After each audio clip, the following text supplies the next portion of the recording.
தகப்பனே, இந்த ஆசீர்வாதமான ஆண்டவரே வேத பாட வகுப்பு பயிற்சிக்காக நாங்கள் தோற்றம் செலுத்துகிறோம். எங்களுக்கு ஆவிக்குரிய சத்தியங்களை இந்த புதன்கிழமை தோறும் இப்படி கூடி நாங்கள் கற்றுக்கொள்ள எங்களுக்கு உதவி செய்கிறதற்காக தோற்றுறோம் சுவாமி. இதற்கு நல்ல பிளாட்ஃபார்ம் அமைத்து கொடுக்கிற ஆண்டவரே, இந்த தமிழ் எவாஞ்சலிக்கல் லூத்தரன் சர்ச்சுக்காக அருமையான போதர் ஐயாவுக்காக அம்மாவுக்காக ஆண்டவரே, அவர்களோடு இணைந்து செயல்படுகிற அந்த சபை குழுவினருக்காக நாங்கள் தோற்றம் செலுத்துகிறோம். ஆண்டவரே, உட்கார்ந்து இதற்காக நேரம் செலவழித்து சுவாமி செய்திகளை ஆயத்தப்படுத்தி எங்களுக்கு தருகிற பிரின்ஸ் சவுந்தரராஜ் ஐயாவுக்காக தோற்றம் செலுத்துகிறோம். ஒவ்வொரு செய்தியும் மிக ஆழமான செய்தி, நீளமான செய்தி. ஆண்டவரே, எங்களுடைய இருதயத்தை தொடுகிற செய்தி. அது மட்டுமல்ல, இன்றைக்கு இருக்கிற சுவாமி ஆண்டவரே, ஒரு மாதிரியான காஸ்பலுக்கு எதிராக திருமறை அடிப்படையிலான செய்தியை ஐயா மூலமாக எங்களுக்கு நீ தருகிறீர். ஆவியானவர் தொடர்ந்து இந்த நாளிலும் பேசும்படியாக ஜெபிக்கிறோம். நீர் தருகிற சத்தியங்களை எங்களுடைய உள்ளத்தில் நாங்கள் பதித்து கொள்ள இதிலிருந்து நாட்கள் எங்களுக்கு ஆசீர்வாதமாக இருக்க ஆண்டவரே, ஆவிக்குரிய வாழ்க்கையிலே நாங்கள் வளர்ச்சி அடைய, உள்ளான மனுஷனில் மறுரூபம் அடைய கர்த்தர் கிருபை செய்ய வேண்டும் என்று மன்றாடுகிறோம். எங்களை தாழ்த்தி ஒப்பு கொடுக்கிறோம். இந்த இணைப்பில் பங்கு பெற்றிருக்கிற எல்லாரையும் நீர் ஆசீர்வதியும். இந்த 40 நாட்களும் எங்களுக்கு இந்த செய்திகள் இன்னும் அதிகமாய் ஆசீர்வாதமாக இருக்க, நாங்கள் மனமாற்றம் அடைய, எங்களுடைய திருச்சபை மறுரூபம் அடைய, அதன் மூலமாய் இந்த மறுரூபம் உலகத்துக்குள்ளும் பெருக கிருபை செய்யும். எம்பெருமான் இயேசு ரட்சகரின் நாமத்தில் பிதா, குமாரன், பரிசுத்த ஆவியின் கரத்தில் இந்த கூட்டங்களை ஒப்பு கொடுத்து, இந்த நேரங்களை ஒப்பு கொடுத்து ஜெபிக்கிறோம். இயேசுவின் நாமத்தில் ஜெபங்களும் ஜீவனுள்ள பிதாவே, ஆமேன். ஆமேன். ஆண்டவர் வறுமை ரட்சகருமாகிய இயேசு கிறிஸ்துவின் நாமத்தில் உங்களை எல்லாரையும் வாழ்த்தி வரவேற்கிறேன். எனக்கு அருமையான தேவனுடைய அன்பு பிள்ளைகளே, ஆரம்ப ஜெபத்தை ஏறெடுத்த எனது அன்புக்குரிய போதகர் அருள்மணியாவுக்கு நான் நன்றி செலுத்துகிறேன். எனக்கு அருமையான தேவனுடைய அன்பு பிள்ளைகளே, இந்த நாளிலும் நாம் சிலுவை சுமக்க விரும்பாதவன் கிறிஸ்தவன் அல்ல என்ற தலைப்பிலே சத்தியத்தை கற்றுக்கொள்ளப் போகிறோம். மீண்டுமாக ஒரு லெந்து காலத்துக்குள் நாம் நுழைந்திருக்கிறோம். இன்னமும் திருச்சபை கொஞ்சம் ஆழமாக சத்தியத்தை கற்றுக் கொடுத்து சபை மக்களை பரலோக தரிசனத்துக்குள் வழி நடத்துவதற்கு இந்த நாட்களை திருச்சபை நமக்கு ஏற்பாடு செய்து கொடுத்திருக்கிறது. ஆகவே நாமும் ஒரு சிறு கூட்டமாக இந்த வேளையிலும் கர்த்தருடைய வார்த்தையை நாம் கற்றுக்கொள்ளப் போகிறோம். எனக்கு அருமையான தேவனுடைய அன்பு பிள்ளைகளே, சிலுவை சுமக்க விரும்பாதவன் கிறிஸ்தவன் அல்ல. வேதத்தின் அடிப்படையிலே இதற்கு என்ன தலைப்பு கொடுக்கலாம் என்றால், சிலுவை சுமக்காமல் சீஷனாக முடியாது. நீங்கள் லூக்கா 14ஆம் அதிகாரம் 27ஆம் வசனத்தை பாருங்கள். லூக்கா 14ஆம் அதிகாரம் 27ஆம் வசனம். தன் சிலுவையை சுமந்து கொண்டு எனக்கு பின் செல்லாதவன் எனக்கு சீசனாய் இருக்க மாட்டான். தன் சிலுவையை சுமந்து கொண்டு எனக்கு பின் செல்லாதவன் எனக்கு சீசனாய் இருக்க மாட்டான். அவன் சிலுவையை அவன் சுமக்கணும், அவன் இயேசுவுக்கு பின் செல்லணும். அப்படி சிலுவை சுமந்து கொண்டு பின் செல்லாதவர்கள் அவருடைய சீஷராய் இருக்க முடியாது. நம்ம நார்மலா என்ன நினைக்கிறோம், நம்மெல்லாம் சாதாரணமான கிறிஸ்தவர்கள். இது இன்னும் அதிகமாக கிறிஸ்துவனுடைய ஊழியத்தை செய்கிற ஊழியக்காரர்களை தான் சீஷர்கள் என்று நாம் எண்ணுவதுண்டு. எனக்கு அருமையான தேவனுடைய அன்பு பிள்ளைகளே, நீங்க சீஷர்கள் என்ற இடத்தை அந்த தகுதியை இயேசு கிறிஸ்து எங்கே சொல்கிறார்? அவர் பரலோகத்துக்கு எடுத்துக்கொள்ளப்படும் என்பதாக தன்னை சுற்றி இருந்த அந்த அப்போஸ்தலரிடத்துல சொல்லுகிறார், நீங்கள் உலகம் எங்கும் போய் சர்வ சிருஷ்டிக்கும் இந்த சுவிசேஷத்தை பிரசங்கித்து அவர்களை சீஷராக்கி ஞானஸ்நானம் கொடுங்க. சோ முதலாவது சீஷன், அதுக்கு பிறகுதான் அவனுக்கு ஞானஸ்நானம். இயேசுவை விசுவாசித்து ஏற்றுக்கொண்டோம் என்றால், நான் இயேசு எனக்கு குரு, இனி நான் அவருடைய சீஷன். ஆகவே சீஷன் என்பது ஆரம்ப நிலை. இந்த சீஷர்கள் அந்தியோகியா திருச்சபையிலே ஊழியம் செய்யும் பொழுது அவர்கள் முதிர்ந்தவர்கள், அவர்கள் பக்குவம் பெற்ற சீஷர்கள். அப்படி பக்குவம் அடைந்தவர்கள் இயேசுவின் சாயலை தங்களுடைய கிரியையிலே காண்பித்த பொழுது அவர்கள் வாய் சொல்லும் அவர்கள் கிரியையும் ஒன்றுக்கொண்டு இசைவாய் இருந்தபடியினாலே அவர்கள் சொல்லுகிற இயேசுவை இவர்களிலே அந்த அந்தியோகியா திருச்சபை மக்கள் பார்த்ததினாலே அவர்களை மிக எளிதாக கிறிஸ்தவர்கள் என்று அழைத்தார்கள். கிறிஸ்துவை சொல்லுகிறவர்கள் கிறிஸ்தவர்கள். அவர்கள் கிறிஸ்துவின் சாயலை வெளிப்படுத்துகிறவர். It is not a business. ஊழியம் என்பது நான் ஊதியம் வாங்குவதனாலே பிரசங்கம் பண்ணுவதல்ல. அப்படியானால் நான் இயேசுவுக்கு ஊழியக்காரனாய் இருக்க முடியாது. உண்மையாக நான் இயேசுவுக்கு ஊழியக்காரனாய் இருப்பேனே ஆனால் நான் சிலுவை சுமக்கணும். எனக்கு அருமையான தேவனுடைய அன்பு பிள்ளைகளே, சிலுவை சுமக்கிற அனுபவம் தான் ஒரு மனிதனை இந்த உலகத்திலிருந்து பிரித்து அவனை கிறிஸ்துவுக்கு உரியவனாக காட்டுகிறது. இன்றைக்கு நாம் கேள்விப்படுகிற பிரசங்கங்கள், செய்திகளை கிறிஸ்தவத்தின் லோயர் கிரேட், அதாவது இந்த ஸ்கூல்ல சொல்றாங்கல்ல ப்ரீகேஜி எல்கேஜி என்று சொல்லி, அந்த நிலையில் தான் அதை வைத்துக் கொள்ள முடியும். நான் அதிகமாக புத்தகங்கள் படிக்கிற பழக்கம் உண்டு எனக்கு. அநேக 200 ஆண்டு 300 ஆண்டுகளுக்கு முன்பு வாழ்ந்த பரிசுத்தவான்களுடைய சரித்திரங்களையும் அவருடைய எழுத்துக்களையும் அவருடைய பிரசங்கங்களையும் படித்துக் கொண்டிருக்கிறேன். அந்த கடினமான உபதேசம் இன்றைக்கு எங்கும் இல்லை.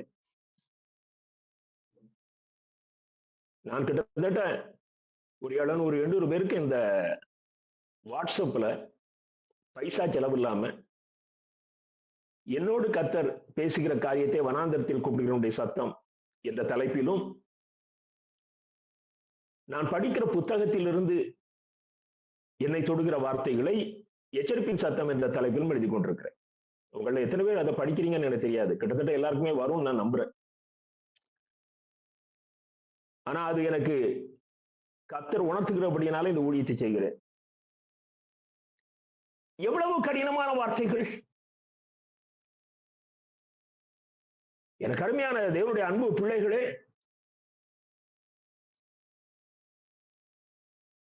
அந்த ஆழமான சத்தியங்களை இந்நாட்களிலே சாத்தான் மறக்கடிக்க செய்து விட்டான். அவன் இன்னைக்கு நிறைய இடங்கள்ல அது என்ன விடுதலை, கட்டுகளில் இருந்து விடுதலை, பாவத்திலிருந்து விடுதலைங்கிறத பற்றி யாரும் பேசுறது இல்லை. கட்டுகளில் இருந்து விடுதலை. இன்னும் அற்புத விழாக்கள், இது ஒன்னும் வேதத்தில் அப்படியெல்லாம் இல்லை. இயேசு கிறிஸ்து போன இடங்களில் எல்லாம் அற்புதம் நடந்தது. இயேசு கிறிஸ்து போன இடங்களில் எல்லாம் விடுதலை கிடைத்தது. ஆகவே சபை இந்த காரியத்திலே தவறுனபடியினாலே சில வியாபாரிகள் இந்த பெயர்களிலே இன்றைக்கு கிறிஸ்தவர்கள் என்ற பெயரில் உள்ளே நுழைந்து விட்டார்கள். இது பிசாசுக்கு ரொம்ப வசதியா போச்சு. அதனால அவன் இந்த சிலுவை சுமக்கிற சத்தியத்தை மறக்கடிக்க பண்ணிவிட்டான். அது இயேசுவுக்குரியது. சிலுவை சுமத்தல் என்பது அது இயேசுவுக்குரியது. அதனுடைய பலன்களை மாத்திரம் நாம் அனுபவிப்போம். சிலுவையினாலே நான் பாவத்திலிருந்து விடுதலை பெற்று விட்டேன். சிலுவையினாலே நான் நோய்களிலிருந்து விடுதலை பெற்று விட்டேன். சாபத்திலிருந்து விடுதலை பெற்று விட்டேன். நல்லது, அது சரியான உபதேசம் தான். ஆனால் உன்னை சிலுவை சுமக்க சொல்லியிருக்கிறாரே, அவர் சிலுவை சுமக்கும் என்பதாக இதை கற்றுக் கொடுத்து விட்டார். இந்த உலகத்துல அன்றைக்கு வாழ்ந்த மக்கள் அவர் இயேசு போதிக்கும் பொழுது இவர் சிலுவை சுமப்பாரா அல்லது சுமந்தாரா என்று அவர்களுக்கு தெரியாது. ஆனால் அப்பொழுதே அவருடைய சீஷர்களுக்கு அவர் சிலுவை சுமக்கிறதின் ரகசியத்தையும் சிலுவை சுமக்க வேண்டிய கட்டாயத்தையும் கற்றுக் கொடுத்து விட்டார். எனக்கு அருமையான தேவனுடைய அன்பு பிள்ளைகளே, இந்த சிலுவை சுமக்காமல் நம் கிறிஸ்தவனாக வாழ முடியாது. அல்லது அவன் ஒரிஜினல் கிறிஸ்தவன் அல்ல, அவன் உண்மை கிறிஸ்தவன் அல்ல. இன்னைக்கு இந்த லென்ட் டேஸ் அப்படின்னா நம்ம என்ன செய்யறோம்னா உபவாசத்தை வலியுறுத்துறோம். நார்மலா இந்த நாட்கள்ல ஜனங்கள் உபவாசம் இருப்பார்கள். அது சிலர் வேடிக்கையான உபவாசங்கள்லாம் இருப்பாங்க. நான் அதை மட்டும் சாப்பிட மாட்டேன், இது எனக்கு ரொம்ப பிடிக்கும், இதை மட்டும் சாப்பிட மாட்டேன் அப்படி என்று சொல்லி. இவ்விதமாக சில மத கோட்பாடுகளை பின்பற்றுவது சிலுவை சுமப்பதல்ல. அந்த சிலுவையினுடைய கடினத்தன்மையை நீங்க உணர்ந்தீங்கன்னா தான் அந்த பாதை நாம சுமந்திருக்கோமா, இல்ல அப்படி சுமக்க வேண்டிய ஆசை நமக்கு இருக்குதா என்பதை சிந்தித்து பார்க்க முடியும். நீங்க உங்களுடைய பிள்ளைகளை தவறுதலாக வளர்த்தபடியினாலே உங்க வீட்டுல பிரச்சனை இருந்தா அது சிலுவை இல்லை. நல்லா புரிஞ்சுக்கிடுங்க. நிறைய பேர் அப்படி அதை சிலுவை நினைக்கிறாங்க. வீட்டுக்குள்ள கொஞ்சம் போராட்டம், பிள்ளைகள் சரியில்லை, நாம கொஞ்சம் பொறுப்பு இல்லாம நடந்துட்டோம், பிரச்சனைகள், இதுதான் இயேசு அனுமதிச்ச சிலுவைன்னு நினைச்சீங்கன்னா அது இல்லை. அது உன்னுடைய தவறுதலானால உனக்கு வந்த பாடுகள், பிரச்சனை. சிலுவை சுமக்கும் பொழுது நீ இயேசுவுக்கு உரியவனாக மாறுகிறாய். அப்பதான் உனக்கும் இயேசுவுக்கு ஒரு நெருக்கம் வருது. அவருடைய சாயல் உங்ககிட்ட வருது. தைரியமாக ஒரு பெரிய பிரசங்கத்தை முதல் பண்ணது யார் அப்படின்னா ஸ்தேவான். பயங்கரமான எதிர்ப்புகள். இந்த இயேசுவை குறித்த சத்தியத்தை இதோட நிறுத்திடணும்னு சொல்லி யூத மத தலைவர்கள் போராடி கொண்டிருக்கிறார்கள். அவர்கள் யார் யாரை இயேசுவுக்கு மேலாக எண்ணிக்கொண்டிருக்கிறார்களோ அந்த வரலாற்றை எடுத்து புட்டு வைத்து நீங்கள் இந்த இயேசுவுக்கு எதிரிகள் என்று சொல்லி சவாலாக செய்து கொடுக்கிறார் சேவான். அவர் தன்னை பற்றி கவலைப்படவில்லை, தன்னுடைய சேஃப்டியை பற்றி அவர் திங்க் பண்ணல. ஆனால் கர்த்தரால் தீர்மானிக்கப்பட்டது ஸ்தேவானுடைய அந்த பிரசங்கம். ஸ்தேவானுடைய பிரசங்கம் மாத்திரம் தீர்மானிக்கப்பட்டதல்ல, ஸ்தேவானுடைய அந்த முதல் இரத்த சாட்சி மரணமும் தீர்மானிக்கப்பட்டது. அந்த செய்தியை கேட்டு அத உச்ச ஸ்தாயில செய்தி போய்கொண்டிருக்கும் பொழுது அங்கு இருந்தவர்கள் ஸ்தேவான் மீது கல்லெறிந்து அவரை கொண்டு விட்டார்கள். அந்த வேளையில ஸ்தேவான் சொன்ன வார்த்தைகள் நாம் எல்லாரும் அறிந்தது. ஆண்டவரே, இந்த பாவத்தை அவர்கள் மீது சுமத்தாதிரும் என்று சொல்லி இயேசு என்ன வார்த்தையை சிலுவையில முடிந்தாரோ அதே வார்த்தையை சொல்லுகிறார். ஆனால் அதற்கு பிறகு இந்த சேவானுடைய மரணத்தை செய்தியை கேட்ட சீஷர்கள், திரளான சீஷர்கள், அவர்கள் பயந்து அங்கும் இங்குமாக ஓடுகிறார்கள், பல இடங்களுக்கு ஓடுகிறார்கள்.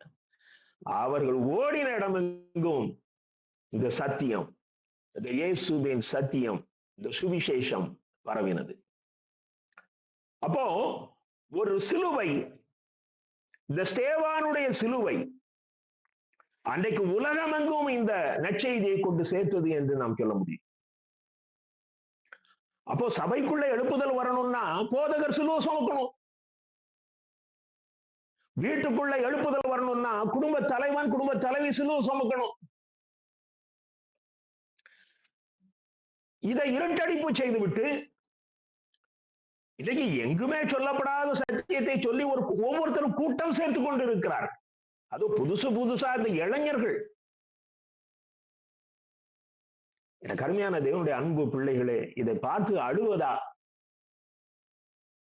இல்லை இவ்வளவு அறிவீனமாக இருக்கிறார்களே என்று சொல்லி கவலைப்படுவதா என்று தெரியவில்லை. எனக்கு அருமையான தேவனுடைய அன்பு பிள்ளைகளே,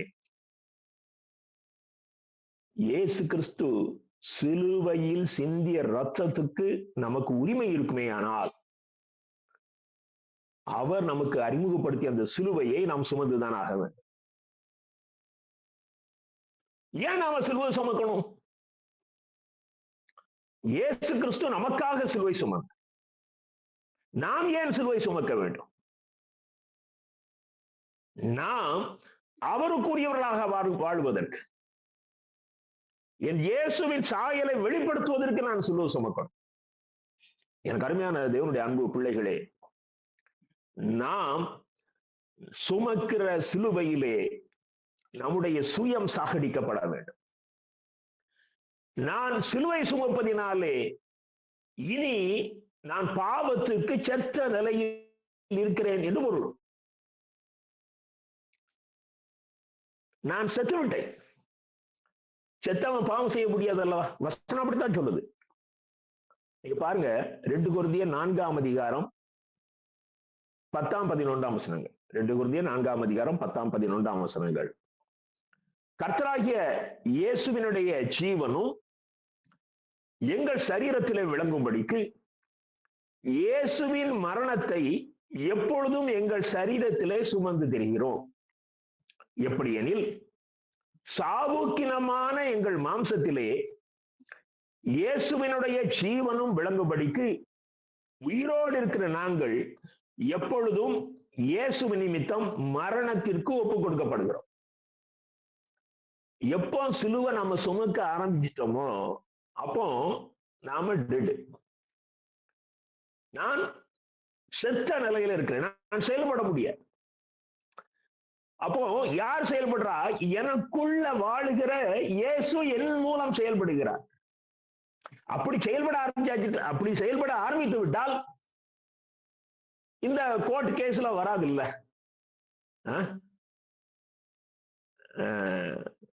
நாம போதகராகவோ அல்லது மூப்பராகவோ இருப்போமேயானால் நம்மை தூசிச்சு கொஞ்சம் வார்த்தை பேசினா சகிச்சுக்கிடணும். ஏன்னா இயேசுவ காரி தூப்புனா நாம ஒன்றும் பெரிய ஆள் இல்லையே. அந்த இயேசுவையே அண்ட சராசரத்தை படைத்த தேவாதி தேவன் நமக்காக ஒரு ஈன கோலம் எடுத்து அந்த பாடடைந்து அவர் தன்னை அப்படியே முற்றிலும் விட்டு கொடுத்தார். அவர் சொல்றாரு, அவர்கள் தாங்கள் செய்கிறது இன்னது என்று அவர்களுக்கு தெரியவில்லை. அப்படி இருக்கும் பொழுது எனக்கு அருமையான தேவனுடைய அன்பு பிள்ளைகளே, சபையில மேய்ப்பராகவோ அல்லது மூப்பராகவோ எதா இருந்தாலும் பரவாயில்ல, அந்த இயேசுவை நம்முடைய சாயலிலே நாம் வெளிப்படுத்த வேண்டும் அல்லவா? எனக்கு அருமையான தேவனுடைய அன்பு பிள்ளைகளே,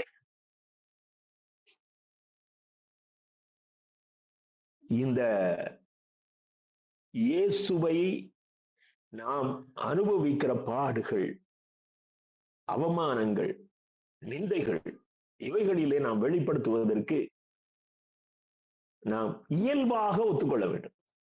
அது ஒரு பெரிய கிரெடிட்னு நான் சொல்ல மாட்டேன். அது இயல்பானது.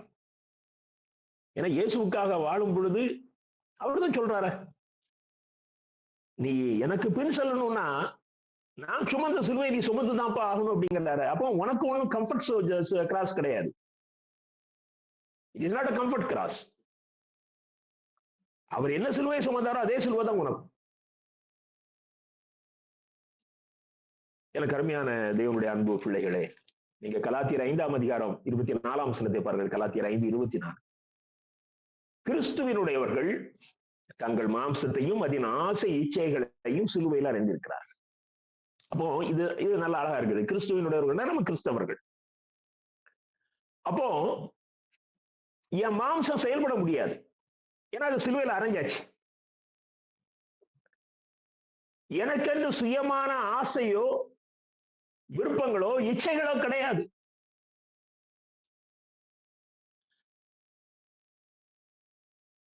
கர்த்தர் காட்டின ஊழியம், மிஷனரிகள், மேய்ப்பர்கள், இதை நான் பல முறை சொல்லியிருக்கிறேன். ஏன்னா நான் என்கிட்ட இருக்கிற பைபிள்ல நான் அதை தான் படிக்கிறேன். என் அன்பு தேவனுடைய அன்பு பிள்ளைகளே, இந்த 2 ஊழியத்தை தான் கர்த்தர் காட்டியிருக்கிறார். சபைக்குள்ள தீர்க்கதரிசிகள் இருந்தார்கள், போதகர்கள் இருந்தார்கள், அப்போஸ்தலர்கள் இருந்தார்கள். அதெல்லாம் சபைக்குள்ளதான், சுவிசேஷகர்கள் எல்லாம். ஒருவன் சபையை ஸ்தாபிக்க செல்கிறான் என்றால் அவன் ஒரு அப்போஸ்தலன். சபையை ஸ்தாபிச்சு அவன் அந்த இடத்துல உட்கார்ந்துட்டு அவன் மேய்ப்பான்.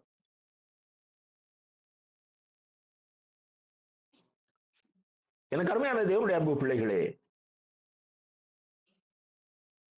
கிறிஸ்துவனுடையவர்கள் தங்கள் சுயமாக செயல்பட முடியாது. கிறிஸ்துவனுடையவர்கள் முழுவதுமாக கிறிஸ்து தன்னில் செயல்பட அனுமதித்து தாங்கள் செயலற்றவர்களாக, செயல்படாதவர்களாக இருக்கணும். இதுதான் சிலுவை. அப்போ ஊழியம் கர்த்தர் நமக்கு கொடுக்கிறதா ஊழியமே ஒழிய, it is not our choice. நான் பல வருஷங்களுக்கு முன்பு பல இடங்களுக்கு ஊழியர்களுக்காக சென்ற பொழுது என்னை நேசிக்கிற சில நண்பர்கள் சொன்னது, ஏன் நீ ஒரு மேகசின் போடக்கூடாது, ஏன் நீ உன்னுடைய ஊழிய ஸ்தாபனத்துக்கு ஒரு பெயர் வைக்க கூடாது? நான் உங்ககிட்ட சொன்ன வார்த்தை, நான் ஊழிய செய்யக்கூடாது என்று விரும்புகிறீர்களோன்னு கேட்டேன். இன்னைக்கு ஊழியம் என்றாலே அதற்கு ஒரு பெயர், அதுக்கு ஒரு ஸ்தாபனம், அதுக்கு ஒரு அந்த பில்டிங், அதுக்கு ஒரு பேரு. இது பிசாசானவன் ஜனங்கள் இயேசுவினிடத்திலே போகாமல் அந்த ஸ்தாபனத்தோடு நின்று விடும்படியாக அவன் உருவாக்கின ஒரு தந்திரம்.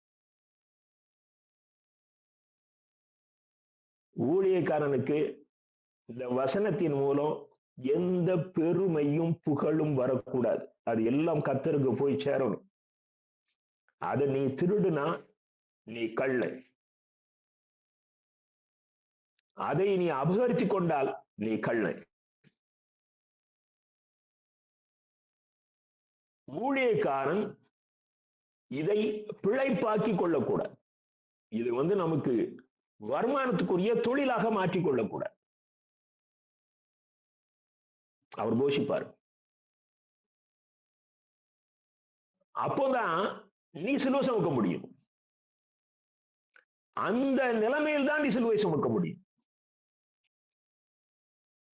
நீங்க லூக்கா 9ஆம் அதிகாரம் 23ஆம் வசனத்தை பாருங்கள். லூக்கா 9:23. பின்பு இயேசு எல்லாரையும் நோக்கி, ஒருவன் என் பின்னே வர விரும்பினால் அவன் தன்னைத்தான் வெறுத்து தன் சிலுவையை அனுதினமும் எடுத்துக்கொண்டு என்னை பின்பற்றுகிறவன். அவன் தன்னைத்தான் வெறுத்து, அப்போ அவனுக்கு அங்க நம்ம யார வெறுப்போம்?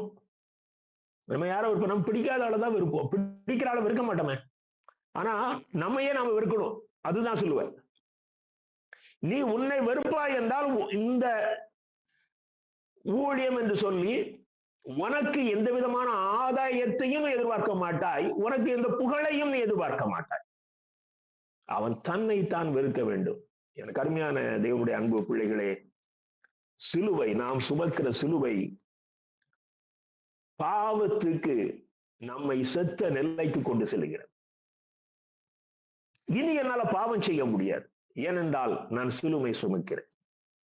பாவத்துக்கு செத்த நிலை. ரோமர் 6ஆம் அதிகாரம் 11ஆம் வசனத்தை பாருங்கள். ரோமர் 6:11. அப்படியே நீங்களும் உங்களை பாவத்திற்கு மரித்தவர்களாகவும் நம்முடைய கர்த்தராகிய இயேசு கிறிஸ்துவுக்குள் தேவனுக்கென்று பிழைத்திருக்கிறவர்களாகவும் எண்ணிக்கொள்ளுங்கள். நாம் பாவத்திற்கு மரித்தவர்கள், கர்த்தராகிய இயேசு கிறிஸ்துவுக்குள் பிழைத்திருக்கிறவர்கள். இது எந்த அளவுக்கு நீங்கள் புரிந்து கொள்ள, எல்லாருமே நல்ல ஆவிக்குரியவர்கள், ஆகையினாலே நீங்கள் புரிந்து கொள்வீர்கள் என்று சொல்லி நான் கர்த்தருக்குள் நம்புகிறேன். நான் under the control of Christ, நான் அவருடைய ஆளுகைக்குள்ள இருக்கிறேன் ஐயா. இன்னும் தெளிவா சொல்ல போனா, நான் இயேசுவுக்கு அடிமை. நான் பாவத்துக்கு அடிமை அல்ல, நான் இயேசுவுக்கு அடிமை. நான் இனி சுயமாக ஒன்றும் செய்ய முடியாது. பாவத்துக்கு செத்து, அதுதான் சிலுவை சுமைப்பதின் அடையாளம். கிறிஸ்தவன் பாவம் செய்யக்கூடாது. கிறிஸ்தவன் அவன் ரட்சிக்கப்பட்டவன், அவன் இயேசு கிறிஸ்துவோட ரத்தத்தினாலே கழுவப்பட்டவன். அதுக்காக அவன் 100% பாவம் செய்ய மாட்டான்னு சொல்லல. அவன் அறிந்து துணிந்து மீண்டும் மீண்டும் பாவம் செய்வானால் அவன் சாக்கடைக்குள்ளே கிடக்கிற அந்த பன்னிக்கு சமம். அவன் ஆடாக இருப்பானால் தவறி அந்த சாக்கடைக்கு விழும் பொழுது உடனடியாக துள்ளி வெளியே வருவான். அதுதான் கிறிஸ்தவனுடைய அனுபவம். அவன் ரட்சிக்கப்படும் முன்பதாக, சிலுவை சுமக்கும் முன்பதாக பாவம் அவனுடைய சுபாவம். அவன் ரட்சிக்கப்பட்ட பின்பு அவன் சிலுவை சுமக்கும் பொழுது பாவம் அவனுக்கு அவனுக்குள் செத்து விட்டது. இனி அவன் பாவம் செய்ய மாட்டான். 12ஆம் வசனத்தை பாருங்கள். ரோமர் 6:12. ஆகையால் நீங்கள் சரீர இச்சைகளின்படி பாவத்திற்கு கீழ்ப்படியத்தக்கதாக சாவுக்கேதுவான உங்கள் சரீரத்திலே பாவம் ஆளாதிருப்பதாக, பாவத்துக்கு கீழ்ப்படும்படியாக பாவம் உங்களை ஆளுகை செய்யாதிருப்பதாக. இதுவரைக்கும் நம்ம பாவத்துக்கு அடிமைகளா இருக்கிறோம். ஐயா நினைச்சா தப்பு செய்யறோமே, சர்ச்சுக்குள்ள வந்து உட்கார்ந்து இருக்கிறோம், நமக்கு ஒரு பொறுப்பு இருக்குது, எவனை பழி வாங்கலாம், இவன் எனக்கு விஷ் பண்ணல, இவன் என்ன கண்டுக்கல. சர்ச்சுக்குள்ள முழுசு இருக்க வரைக்கும் நீ ஒரு பாவத்தினுடைய மொத்த உருவமாகத்தான் உட்கார்ந்து கொண்டிருக்கிறாய். அப்ப நம்ம பாவத்துக்கு அடிமைகளாக இருக்கிறோம். நீ கிறிஸ்துவுக்கு அடிமையாக இருப்பாயானால், நீ சிலுவை சுமக்கிற அனுபவத்திலே இருப்பாயானால் சர்ச்சுக்குள்ள நீ ஆண்டவரோட பேசிக் கொண்டிருப்பார். எனக்கு அருமையான தேவனுடைய அன்பு பிள்ளைகளே, இந்த உலகத்துல பாவம் செய்யாம வாழணும் அப்படின்னா யூ ஐசோலேட் யுவர் செல்ஃப். நீ உன்னை தனிமைப்படுத்திக் கொள்ள வேண்டும். நான் இந்த ரூம்ல இருந்து இப்ப கூட பேசிட்டு இருக்கிறேன். இந்த ரூம் வந்து 10/12. நான் ஒரு நாளின் அதிக நேரங்கள் இந்த ரூம்குள்ள இருக்கிறேன். ஏதாவது முக்கியமான வேலைன்னா நான் போயிட்டு வருவேன். இல்ல காலையில கடையில போய் ஏதாவது காய்கறிகள் வாங்குவது, என்ற வீட்டுக்கு வந்த காரியங்களை செய்வேன். ஒரு சின்ன வாக்கிங் போயிட்டு வருவேன். மற்ற நேரங்கள் முழுவதும் நான் இந்த அறையில இருக்கிறேன். யாருக்கும் போன் போட்டு பேச மாட்டேன். என்னுடைய உடன்பிறப்புகள் என்றைக்காவது ஒரு நாள் அவர்கள் கூப்பிடுவார்கள், இல்லை என்றால் நான் அந்த டைம் வச்சு அவங்களை கூப்பிட்டு கொஞ்ச நேரம் பேசுவேன். உலக மனிதர்களிடத்திலே அதிகம் பேசும் பொழுது அப்படியே அந்த பிசாசு நம்மள அதுலதான் கவுக்குறான். அப்படியே பாவத்துக்குள்ள சுண்டி எழுப்பான். நீ சிலுவை சுமப்பதாய் இருந்தால் உன் வாய்க்கு காவல் வைக்கப்பட வேண்டும். பேச்சு குறையணும். ஆமா, வளவளன்னு பேசக்கூடாது. எனக்கு அருமையான தேவனுடைய அன்பு பிள்ளைகளே, ஏன் இவ்வளவு பாடுகள்? அப்படி அவ்வளவு கஷ்டப்பட்டு சிலுவை சுமந்து இந்த உலகத்துல வாழணுமா அப்படின்னா, எங்க 70 வருஷம் 80 வருஷம் வாழ்றதுக்கு நீ எவ்வளவோ எஃபர்ட் எடுக்கிறிய, அழியாமல் வாழ போகிற ஒரு வாழ்க்கை உனக்கு கிடைக்கும் அல்லவா? அழிவற்ற வாழ்க்கை, இயேசுவோடு வாழ்கிற வாழ்க்கை, அது காஸ்ட்லி. அதுக்குரிய ஸ்டாண்டர்டு நீ எஃபர்ட் எடுத்துதான் ஆகணும்.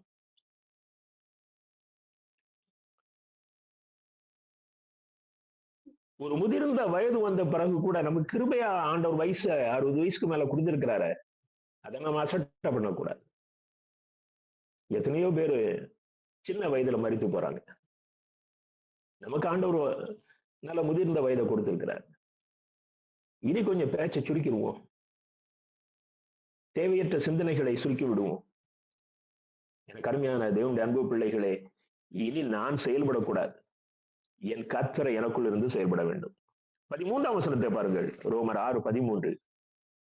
நீங்கள் உங்கள் அவயவங்களை அநீதியின் ஆயுதங்களாக பாவத்திற்கு ஒப்புக்கொடாமல் உங்களை மரித்தோரிலிருந்து பிழைத்திருக்கிறவர்களாக தேவனுக்கு ஒப்பு கொடுத்து உங்கள் அவயவங்களை நீதிக்குரிய ஆயுதங்களாக தேவனுக்கு ஒப்புக் கொடுங்கள். பாவத்திற்கு ஒப்புக்கொடாமல், உன்னுடைய சரீரத்தின் அவயவங்களை பாவத்திற்கு ஒப்புக்கொடாமல் அதை தேவனுக்கு ஒப்புக் கொடுங்கள். அதுதான் மலைப்பிரசங்கத்தில் ஆண்டவர் சொல்றார். உன் கண் உனக்கு இடம் உண்டாக்கினால், உன் கண் உனக்கு இடம் உண்டாக்கினால் அதை பிடுங்கி எறிந்து போடு. நீ எரிகிற அக்கினிக்குள் பிரவேசிப்பதை பார்க்கிலும் ஒற்றை கண்ணனாய் ஜீவனுக்குள் பிரவேசிப்பது உனக்கு நலமாயிருக்கும். எனக்கு அருமையான தேவனுடைய அன்பு பிள்ளைகளே, நம்மை தேவனுக்கு ஒப்பு கொடுத்து விட்டோம். சிலுவையை சுமப்பதினாலே நான் பாவத்துக்கு செத்து இனி நான் அல்ல, எனக்குள் வாசமாய் இருக்கிற கர்த்தரே என்னிலிருந்து செயல்படுவார் என்று நாம் பார்க்கிறோம். ரோமர் 8ஆம் அதிகாரம் 13ஆம் வசனத்தை பாருங்கள். ரோமர் 8:13. மாம்சத்தின் படி பிழைத்தால் சாவீர்கள், ஆவியினாலே சரீரத்தின் செய்கைகளை அழித்தால் பிழைப்பீர்கள். மாம்சத்தின்படி பிழைக்கிறதுன்னு என்ன அர்த்தம்? நானே எல்லா முடிவுகளையும் எடுத்து எனக்கு கன்வீனியன்ட், எனக்கு இதான் தோணுது. எனக்கு அருமையான தேவனுடைய அன்பு பிள்ளைகளே, தயவு செய்து சர்ச்சுகள்ல ரட்சிக்கப்படாதவங்க உங்களுக்கு தெரிஞ்சதுன்னா நீங்க அவங்கள பிரசங்க பீடத்துல ஏத்தாது. அது பிசாச பிரசங்கம் பண்ண வச்சு சுத்தி உட்கார்ந்து நாம கேட்கறதுக்கு சமம். இது கேட்கறதுக்கு கடினமா இருந்தாலும் இதை சொல்றதுக்கு எனக்கு ஆண்டவர் உரிமை கொடுத்திருக்கிறார். தன்னுடைய பாவத்தை இயேசு கிறிஸ்துவின் ரத்தத்தினாலே கழுவி சுத்திகரிக்கப்படாதவன் இயேசுவின் திருச்சபையிலே அவன் அந்த பலிபீடத்திலிருந்து அந்த சத்தியத்தை பேசுவதற்கு அவனுக்கு உரிமை எங்கிருந்து வந்தது? மாம்சத்தின்படி பிழைத்தால் சாவீர்கள் அப்படின்னா அது பாவத்தின் சம்பளம் மரணம்னு அர்த்தம். ஆனால் நமக்குள் வாசமாயிருக்கிற அந்த பரிசுத்தாவியினாலே நம்முடைய சரீரத்தின் செய்கைகளை அழித்தால் பிழைப்பீர்கள். நாம் அழிவற்றவர்கள் அர்த்தம், நாம் நித்திய ஜீவனை சுதந்திரிக்கிறோம் என்ற அர்த்தம். எனக்கு அருமையான தேவனுடைய அன்பு பிள்ளைகளே, ரோமர் 6ஆம் அதிகாரம் 6 முதல் 8 வசனங்களை வாசிக்கிறேன். நாம் இனி பாவத்துக்கு ஊழிய செய்யாதபடிக்கு பாவ சரீரம் ஒளிந்து போகும் பொருட்டாக நம்முடைய பழைய மனுஷன் அவரோட கூட சிலுவையில் அறையப்பட்டது என்று அறிந்திருக்கிறேன். ஆமா, பாவ மனுஷன், என் பழைய மனுஷனை நான் சிலுவையில் அறைஞ்சிட்டேன். 7வது வசனம் எல்லாம் கவனிங்க. மரித்தவன் பாவத்துக்கு நீங்க விடுதலையாக்கப்பட்டிருக்கிறான். ஒருத்தன் செத்து போனான்னு வச்சுக்கிடுவோம். எங்க சார் டெட் பாடி பாவம் செய்யுமா? ஒருத்தன் குடிகாரனா இருக்கிறான், அவன் செத்து போன பிறகு அவன் எழும்பி தண்ணி அடிக்க முடியுமா? அதான் அவர் சொல்றாரு, மரித்தவன் பாவத்துக்கு நீங்க விடுதலையாக்கப்பட்டிருக்கிறான். நான் சிலுவையிலே மரித்தபடியினாலே இனி என்னால் பாவம் செய்ய முடியாது. நான் பாவத்திலிருந்து விடுதலையாக்கப்பட்டிருக்கிறேன். எத்தனையோ விடுதலை பெருவிழாக்களை நடத்துகிறீர்களே, பாவத்துக்கு ஒரு விடுதலை பெருவிழாவை நடத்துங்கள் ஊழியக்காரர்களே. எனக்கு அருமையான தேவனுடைய அன்பு பிள்ளைகளே, இந்த லெந்து நாட்களிலே நாம் சிலுவை சுமக்க கற்றுக்கொள்வோம். 2வதாக, இந்த சிலுவை சுயத்துக்கு என்னை செத்த நிலைக்கு கொண்டு செல்கிறேன். சுயம் செத்த நிலையிலே நான் இருக்கிறேன். நீங்க பாருங்க, மத்தேயு 16ஆம் அதிகாரம் 24ஆம் வசனம். மத்தேயு 16:24. அப்பொழுது இயேசு தம்முடைய சீஷர்களை நோக்கி, ஒருவன் என்னை பின்பற்றி வர விரும்பினால் அவன் தன்னைத்தான் வெறுத்து தன் சிலுவை எடுத்துக்கொண்டு என்னை அனுதினமும் பின்பற்ற கடவன். நான் என்ன வெறுக்கணும்? அதுதான் சிலுவை. என்னுடைய ஆதாயத்துக்காக நான் கிறிஸ்தவன் அல்ல, அல்லது நான் ஊழியக்காரன் அல்ல, அல்லது நான் மூப்பன் அல்ல. எல்லாமே இயேசுவுக்காக. அப்போ சிலுவை சுமக்கணும்னா என் சுயம் சாகணும். 25ஆம் வசனத்தை பாருங்கள். தன் ஜீவனை ரட்சிக்க விரும்புகிறவன் அதை இழந்து போவான். என் நிமித்தமாக தன் ஜீவனை இழக்கிறவன் அதை கண்டடைவான். நான் வாழணும் அப்படிங்கிறதுக்காக நான் எடுக்கிற எல்லா முயற்சிகளும் எனக்கு அழிவையே கொண்டு வரும். நான் கிறிஸ்துவுக்காக இந்த வாழ்க்கையை, இந்த சரீர, இந்த மாம்ச இச்சையை நான் சிலுவையிலே சாகடிப்பேனே ஆனால் நான் அழியாமல் என்றென்றும் வாழுவேன். 26ஆம் வசனத்தை பாருங்க. மனுஷன் உலகம் முழுவதையும் ஆதாயப்படுத்திக் கொண்டாலும் தன் ஜீவனை நஷ்டப்படுத்தினால் அவனுக்கு லாபம் என்ன? மனுஷன் தன் ஜீவனுக்கு ஈடாக என்னத்தை கொடுப்பார்? எங்க நீங்க ஏகப்பட்ட சொத்து வாங்கி வச்சுக்கிடுங்க, ஆனா நீ ரட்சிக்கப்படலைன்னா நீ செத்த அன்னைக்கு ஏதோ ஒரு 6 அடி இடம் கிடைக்கும் உன் சரீரத்தை வைக்கிறதுக்கு. ஆனால் அதற்கு பிறகு அந்த இடத்தினால உனக்கு இந்த உலகத்துல என்ன பிரயோஜனம்? மனுஷன் உலகம் முழுவதையும் ஆதாயப்படுத்திக் கொண்டான், தன் ஜீவனை நஷ்டப்படுத்தினால் அவனுக்கு லாபம். எனக்கு அருமையான தேவனுடைய அன்பு பிள்ளைகளே, சத்தியத்தை யார் சரியாக புரிந்திருக்கிறார்களோ அவர்களே ஆசீர்வதிக்கப்பட்டவர்கள், அவர்களே மகிமைக்குரியவர்கள். அந்த சத்தியத்தை கரெக்டா புரிஞ்சிட்டு, இன்னும் நம்ம லாங்குவேஜ்ல சொல்றேன், கொஞ்சம் கெத்தா இருங்க. சத்தியத்தை புரிஞ்சுக்கிட்டு உங்களுக்கும் ஆண்டவருக்கும் ஒரு நல்ல உறவை வச்சுக்கிட்டு நீங்க சந்தோஷமா இருங்க. என் நிமித்தமாகவும், நீங்க மத்தேயு மார்க் 8:35 பாருங்க, என் நிமித்தமாகவும் சுவிசேஷத்தின் நிமித்தமாகவும் தன் ஜீவனை இழந்து போகிறவன் அதை ரட்சித்துக் கொள்ளும். எனக்கு இயேசு கிறிஸ்துவுக்காகவும் அவருடைய நற்செய்தி பணிக்காகவும் தன் ஜீவனை இழக்கிறவர்கள், அதான் சுயம். லட்சக்கணக்கான பரிசுத்தவான்கள், அவைகள் கோடிகளில் கூட இருக்கலாம், கிறிஸ்துவுக்காக மரித்திருக்கிறார்கள், நற்செய்திக்காக மரித்திருக்கிறார்கள். இன்றைக்கும் வட இந்தியாவில் நம்முடைய மிஷனரிகள் இந்த நற்செய்திக்காக மரித்துக் கொண்டிருக்கிறார்கள். எனக்கு அருமையான தேவனுடைய அன்பு பிள்ளைகளே, இங்கே நாம ஒரு கம்ஃபர்ட் லைஃப், ஒரு கம்ஃபர்ட் கிறிஸ்டியன் ரிலீஜியஸ் லைஃப், ஆமா, அது பைபிள்ல சொல்லப்படல, அப்படி ஒரு வாழ்க்கை சொல்லப்படல. அது பிசாசின் உதவியோடு நாம் உருவாக்கி கொண்டது, சாத்தானுடைய உதவியோடு மனிதன் உருவாக்கி கொண்டதுதான் இன்னைக்கு உலாவுகிற கிறிஸ்தவ மதம். எனக்கு அருமையான தேவனுடைய அன்பு பிள்ளைகளை பாருங்க, அதுல லூக்கா கிட்ட இயேசு கோட் பண்றாரு பாருங்க, லூக்கா 17:32-33 லோத்தின் மனைவியை நினைத்துக் கொள்ளுங்கள், தன் ஜீவனை ரட்சிக்க வகை தேடுகிறவன் அதை இழந்து போவான், இழந்து போகிறவன் அதை உயிர்ப்பித்துக் கொள்வான். அப்ப அதுக்கு அவர் எதை உதாரணமா சொல்றாரு? லோத்து மனைவிய. அங்க ஒரு பேரழிவு, பாவத்திலே மூழ்கி கிடக்கிற சோதோம் குமாராவுக்கு ஒரு அழிவு. அப்போ நீதிமானாகிய லோத்தையும் அவனை சார்ந்தவர்களையும் அந்த தூதன் தப்பு வைத்துக் கொண்டு போறான். ஆனால் அந்த லோத்து மனைவிக்கு தான் விடுதலையாக்கப்பட்டு, தான் அந்த கொடிய அந்த தண்டனையில இருந்து நமக்கு ஒரு விடுதலை கிடைச்சிருக்கேன்னு சந்தோஷமா புருஷன் கூட போகாம, ஐயோ என் சொத்தெல்லாம் போகுதுன்னு அந்த அம்மா அப்படி ஒரு ஏக்கத்தோடு இச்சையோடு திரும்பி பார்க்கறாங்க. என்ன நடந்தது? லோத்தின் மனைவியை நினைத்துக் கொள்ளுங்க. எனக்கு அருமையான தேவனுடைய அன்பு பிள்ளைகளே, இன்றைக்கும் நமக்கு இயேசுவை பின்பற்றுவது எதற்காக என்றால், இந்த உலகத்துல சில காரியங்களை பெற்றுக்கொள்வதற்காக இருக்குமே. ஆனால் அது நம்ம அடிக்கடி வாசிக்கிறோம், இம்மைக்காக மாத்திரம் அவரை நாம் பின்பற்றுமே ஆனால் நம்மை பாய்க்கிலும் பரிதபிக்கப்படத்தக்கவர்கள். எனக்கு அருமையான தேவனுடைய அன்பு பிள்ளைகளே, நான் பாவத்துக்கு செத்த, சிலுவை சுமப்பதினால என் பாவத்துக்கு செத்த நிலையில இருக்கிறேன். நான் சிலுவை சுமப்பதினாலே நான் சுயத்துக்கு செத்த நிலையிலே இருக்கிறேன். மூன்றாவதாக பாருங்கள், நான் சிலுவை சுமப்பதினாலே எனக்கென்று ஒன்றுமில்லை, எல்லாம் இயேசுவுக்கே.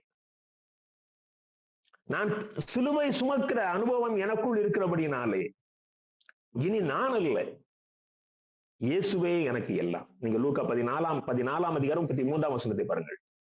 லூக்கா 14:33, உங்களில் எவனாகிலும் தனக்கு உண்டானவைகளை எல்லாம் வெறுத்து விடாவிட்டால் அவன் எனக்கு சீசனா இருக்க மாட்டான். தனக்கு உண்டானவைகளை எல்லாம், நீங்க அதுக்கு முன்னால அவர் என்ன சொல்றாரு பாருங்க, லூக்கா 14:26-27, யாதொருவன் என்னிடத்தில் வந்து தன் தகப்பனையும் தாயையும் மனைவியையும் பிள்ளைகளையும் சகோதரரையும் சகோதரிகளையும் தன் ஜீவனையும் வெறுக்காவிட்டால் எனக்கு சீசனா இருக்க மாட்டான். இன்னும் மார்க் 10:29 கூட ஒரு வார்த்தை சேர்த்திருக்கிறாரு, நிலங்களையாவது வெறுக்காவிட்டா, சொத்துக்களையும் வெறுக்கணும். வெறுத்துட்டு என்ன செய்யணும்? 27 தன் சிலுவையை சுமந்து கொண்டு என்னை பின் செல்லாதவன் எனக்கு சீசனா இருக்க மாட்டான். அப்போ நம்ம எவ்வளவு காரியங்களை உலகத்துல நம்ம ரொம்ப நேசிக்கிறது யார்? நம்முடைய பெற்றோர், பிள்ளைகள், சகோதர சகோதரிகள், நம்முடைய சொத்து பத்துக்கள், இன்னும் நம்முடைய ஜீவன்.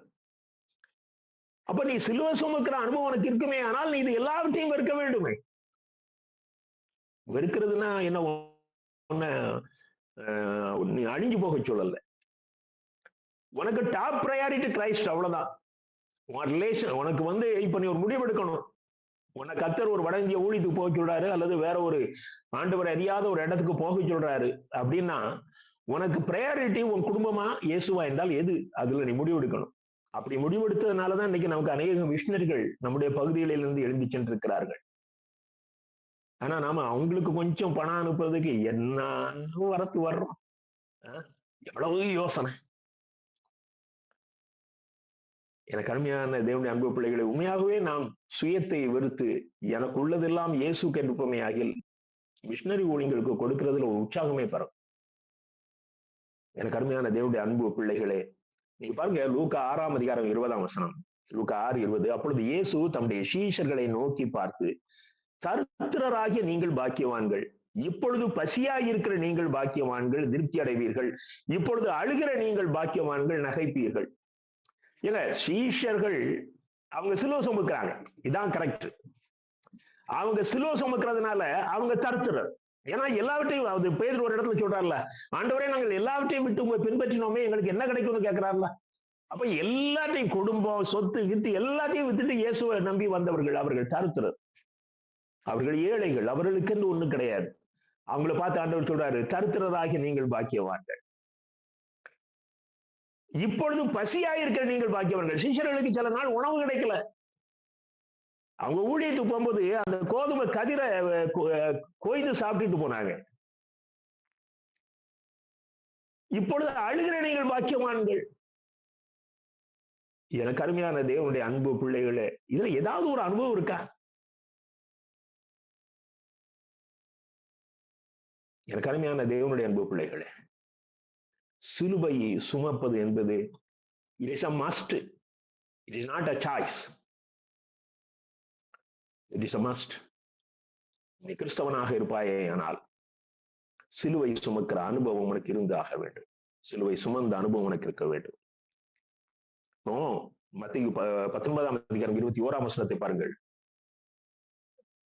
அங்கே ஒரு வாலிபன் வர்றான், ஆண்டவரே உம்மை பின்பற்றேன்னு சொல்லி. ஆண்டவர் என்ன சொல்றாரு, நீ பூரண சற்குணனாய் இருக்க விரும்பினால் போய் உனக்கு உண்டானவர்களை விட்டு தரித்திரருக்கு கொடு, அப்பொழுது பரலோகத்தில் உனக்கு பொக்கிஷம் உண்டாயிருக்கும், பின்பு என்னை பின்பற்றி வா. நீ பூரண சற்குணனாய் இருக்க விரும்பினால், அது ஒரு தமிழ் டிரான்ஸ்லேஷன், இங்கிலீஷ்ல அழகா போட்டிருக்கு, you want to be perfect. நீ ஒரு பரிபூர்ணமான பரிசுத்தமானாக, நீ ஒரு நல்ல ஒரு பூரணமான கிறிஸ்தவனா இருக்கணும்னு விரும்பினீன்னா, நீ முதல்ல நீ எதை நம்பி இருக்கிறாயோ அதை எனக்காக விட்டுட்டு வாப்பா, அதை வெறுத்துட்டு வா அப்படிங்கிற. இப்படிப்பட்ட ஆட்கள் இருக்காங்களான்னா அவங்க தாங்க பரலோகத்தை நிரப்புவாங்க. எனக்கு அருமையான தேவனுடைய அன்பு பிள்ளைகளே, துயரம் இல்லாமல் சிலுவையில் பாவத்தை சாகடிக்க, சிலுவை சுமப்பதினாலே நாம் பாவத்துக்கு செத்த நிலையிலே இருக்கிறோம். சிலுவை சுமப்பதினாலே நாம் சுயத்துக்கு செத்த நிலையிலே இருக்கிறோம். சிலுவை சுமப்பவர்கள் தனக்குரியது, இந்த உலகத்தில் தான் விரும்புகிற எல்லாவற்றையும் விட்டு கிறிஸ்து நம்மில் செயல்படுவதற்கு நாம் அனுமதி கொடுக்கிறோம். கடைசியாக பார்க்கிறோம், சிலுவை துயரம் நிறைந்ததுதான். யாராவது சிலுவை இன்பம் நிறைஞ்சதுன்னு சொன்னாங்கன்னா அது பொய்.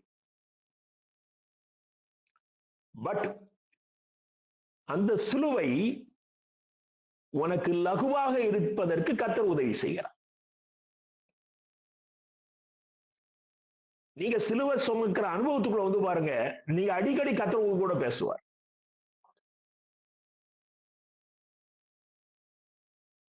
எனக்கு அருமையான தேவனுடைய அன்பு பிள்ளைகளே, நீங்க இயேசு கிறிஸ்துடைய அனுபவத்தை பாருங்கள். ஏசாயா 53ஆம் அதிகாரம் 3ஆம் 7ஆம் வசனங்களை பாருங்கள். அவர் அசட்டை பண்ணப்பட்டவரும், மனுஷரால் புறக்கணிக்கப்பட்டவரும், துக்கம் நிறைந்தவரும், பாடு அனுபவித்தவருமா இருந்தார். 7ஆம் வசனத்துல பாருங்க, அவர் நெருக்கப்பட்டும் ஒடுக்கப்பட்டும் இருந்தார், ஆனாலும் தம்முடைய வாயை அவர் திறக்கவில்லை. அடிக்கப்படும்படி கொண்டு போகப்படுகிற ஒரு ஆட்டுக்குட்டியை போலவும், தன்னை மயிர் கத்திருக்கிறவனுக்கு முன்பாக சத்தமிடாதிருக்கிற ஆட்டை போலவும் தம்முடைய வாயை திறவாதிருந்தார். அப்போ இயேசு கிறிஸ்துவுக்கு சுமந்த சிலுவை வேற, நமக்கு என்ன கொஞ்சம் உயர்ந்த சிலுவையா? அதனால்தான் பேதுரு சொன்னாரு, அவரை தான் நேர அடிச்சீங்க, என்ன தலைகள் அடிங்க. அத்தனை அப்போஸ்தலர்களும் மிக கடினமான சிலுவையின் பாதையிலே இந்த உலகத்திலே தங்கள் வாழ்வை நிறைவு செய்தார்கள். எனக்கு அருமையான தேவனுடைய அன்பு பிள்ளைகளே, பாருங்க, யோவான் 12ஆம் அதிகாரம் 26ஆம் வசனத்தை பாருங்கள். யோவான் 12:26. ஒருவன் எனக்கு ஊழிய செய்கிறவனானால் என்னை பின்பற்ற கடவன், நான் எங்கே இருக்கிறேனோ அங்கே என் ஊழியக்காரனும் இருப்பான். அப்படின்னா அவர் எங்கெங்கெல்லாம் போனாரோ, எந்த வழியில போனாரோ அந்த அவர் ஊழியக்காரனுக்கும் அதே வழிதான். The same way. உனக்கு ஒண்ணு கம்ஃபர்ட் ஜோன் கிடையாது. எனக்கு அருமையான தேவனுடைய அன்பு பிள்ளைகளே, தயவு கூர்ந்து உங்களுக்கு உகந்த ஒரு ஊழிய பாதையை நியமித்துக் கொள்ளாதிருங்கள். அப்படி நியமிப்பீர்களே ஆனால் நீங்கள் சாத்தானோடு கரம் கோத்து நடக்கிறீர்கள். கிறிஸ்து என்ற பெயரிலே சாத்தானோடு கரம் கோத்து நடக்கிறீர்கள் என்ற அர்த்தம்.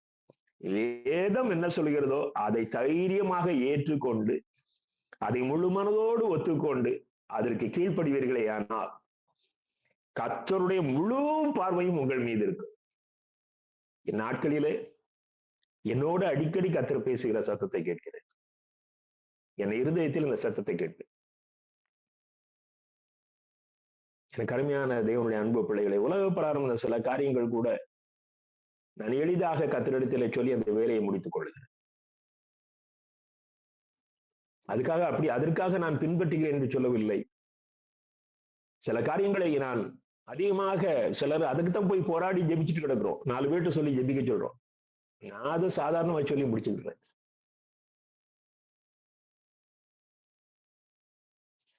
நீங்க மார்க் 10ஆம் அதிகாரம் 30ஆம் வசனத்தை பாருங்கள். மார்க் 10:30. அவர் அதை ஒரு பட்டியல் எடுக்கிறார். அவர் நிமித்தம் குடும்பத்தை, மனைவிய, பிள்ளைகளை, சகோதர சகோதரிகளை, நிலங்களை எல்லாத்தையும் விட்டு நீ எனக்காக அர்ப்பணித்து வருவாய். ஆனால் அது கடைசி வரை என்ன சொல்றன்னா, இப்பொழுது இம்மையிலே துன்பங்களோட கூட, அதான் வசனம். அங்க நீ விட்டதுனால உனக்கு மர்மையிலே ஆசீர்வாதம்னு அவர் அதை சொல்றதுக்கு முன்னால இங்க துன்பம் உண்டு அப்படிங்கிறாரு. நீ விட்டதுனால உனக்கு இங்க கம்ஃபர்ட் கிடையாதுங்கிறார். நீ எத்தனையோ இழந்தாலும் இங்கே உனக்குரிய அந்த துன்பத்தின் சிலுவை உண்டு. நீங்க எப்படி ஒரு சில மெசேஜ் இது வரைக்கும் நீங்க கேட்டீங்களான்னு எனக்கு தெரியாது. ஒருவேளை ஒரு திருச்சபையில போய் இந்த செய்தியை சொல்வேனே ஆனால் இவரை எதுக்கு பிரசங்கத்துக்கு கூப்பிட்டீங்கன்னு கேட்பாங்க. ஆனா நான் ஊழியம் செய்யறது ஆண்டோருக்காக தான் ஊழியம் செய்றேன். மொத்த கதவும் அடைச்சாலும் எனக்கு இருக்கிறது வாட்ஸ்அப். நான் அதுல எழுதிக்கிட்டு இருப்பேன். எனக்கு அருமையான தேவனுடைய அன்பு பிள்ளைகளே, சத்தியத்திலே நீங்க ஒரு நாள் காம்ப்ரமைஸ் பண்ணிடாதீங்க. இயேசு கிறிஸ்து பிரசங்கம் பண்ணாரு, ரொம்ப கடினமா இருக்கு அப்படின்னு சொல்லி ஒரு கூட்டம் சீஷர்கள் போயிட்டாங்க. அவர் பக்கத்துல இருந்த மற்ற சீஷர்கள் பார்த்து கேட்கிறாரு, நீங்களும் போய்விட மனதா இருக்கிறீர்களோ கேட்கிறாரு. இன்னைக்கு 1,00,000 பேர் கூடுறாங்க ஒரு கூட்டத்துல அப்படின்னாச்சுன்னா அவன் கர்த்தருடைய ஊழியக்காரன் இல்லை, அதனால அவ்வளவு பேர் கூடுறான். அவன் அந்த 1,00,000 பேருக்கு சாதகமா பேசிட்டு இருக்கிறான். எனக்கு அருமையான தேவனுடைய அன்பு பிள்ளைகளே, நான் நிறைவு செய்கிறேன். 1 பேதுரு 4ஆம் அதிகாரம் 13ஆம் வசனத்தை பாருங்கள். அவருடைய பாடுகளுக்கு நீங்கள் பங்காளிகளானால் சந்தோஷப்படுங்கள். அவர் சுமந்த அதே துயரத்தின் சிலுவையை நீங்களும் சுமப்பதினாலே நீங்கள் சந்தோஷப்படுங்கள். The same cross. ஒருவன் கிறிஸ்தவனாய் இருப்பதனால் பாடுபட்டால், 1 பேதுரு 4:16. ஒருவன் கிறிஸ்தவனாய் இருப்பதினால் பாடுபட்டால் வெட்கப்படாமல் இருந்து அது நிமித்தம் தேவனை மகிமைப்படுத்த கடவன். உங்களை யாரா திட்டாங்க, உங்களை பற்றி பப்ளிக்ல மோசமா பேசுறாங்க, ஐயோ இப்படி பேசிட்டாங்கன்னு வெட்கப்படாதீங்க, சந்தோஷப்படுங்க. ஏன்னா இதெல்லாம் இயேசு கடந்து வந்த பாதை. எனக்கு அருமையான தேவனுடைய அன்பு பிள்ளைகளே, நீங்க பரலோகத்துல திரள் கூட்டமான மக்கள் இருக்கிறார்கள். அப்பொழுது மூப்பர்களில் ஒருவன் என்னை நோக்கி, வெளிப்படுத்தல் 7ஆம் அதிகாரம் 13ஆம் 14ஆம் வசனங்கள். அப்பொழுது மூப்பர்களில் ஒருவன் என்னை நோக்கி, யோவானை நோக்கி, வெள்ளை அங்கிகளை தரித்திருக்கிற இவர்கள் யார், எங்கே இருந்து வந்தார்கள் என்று கேட்டார். அதற்கு நான், ஆண்டவனே அது உமக்கே தெரியும் என்றேன். அப்பொழுது அவன், இவர்கள் மிகுந்த உபத்திரவத்தில் இருந்து வந்தவர்கள், ஆட்டுக்குட்டியானுடைய ரத்தத்திலே தோய்த்து வெளுத்தவர்கள். இவங்க யாரு அப்படின்னு கேட்கும்போது அவர் ரொம்ப அழகா சொல்றாரு, இவர்கள் மிகுந்த உபத்திரவத்தில் இருந்து வந்தவர்கள். இவங்க ரொம்ப ஆண்டவருக்காக வாழ்ந்து அநேக ஆசீர்வாதங்களை பெற்று வந்தவர்கள் அல்ல. அப்படி சொல்லல பைபிள்ல. நீங்க வெளிப்படுத்தல ஏதாவது ஒரு வசனம் அப்படி பாருங்க. பிறகு இந்த உபதேசம் எங்கிருந்து வந்தது? எனக்கு அருமையான தேவனுடைய அன்பு பிள்ளைகளே, சிலுவை சுமக்காதவன் கிறிஸ்தவன் அல்ல. ஒரு பழைய பாடல் உண்டு. என் இயேசு சென்ற பாதையில், அவர் காட்டும் மாதிரியில், அவர் செய்யும் பிதாவின் திட்டம், அல்லேலூயா நானும் செய்யுவேன். என் இயேசு சென்ற பாதையில், அவர் காட்டும் மாதிரியில், அவர் செய்யும் பிதாவின் திட்டம், அல்லேலூயா நானும் செய்யுவேன். என் இயேசு சென்ற பாதையில் அவர் என்ன செஞ்சாரோ அந்த திட்டத்தை நானும் செய்வேன். எனக்கு அருமையான தேவனுடைய அன்பு பிள்ளைகளே, இயேசு எனக்கு வைத்த மாதிரியை நான் நிறைவேற்றியே தீருவேன் என்பவன் தான் கிறிஸ்தவன், என்பவர்கள் தான் கிறிஸ்துவினுடையவர்கள். நாம் இந்த சிலுவை சுமக்க ஒப்புக் கொடுப்போம். நாம் அழியாமல் அவரோடு என்றென்றும் வாழுவோம். ஹல்லேலூயா, ஆமென்.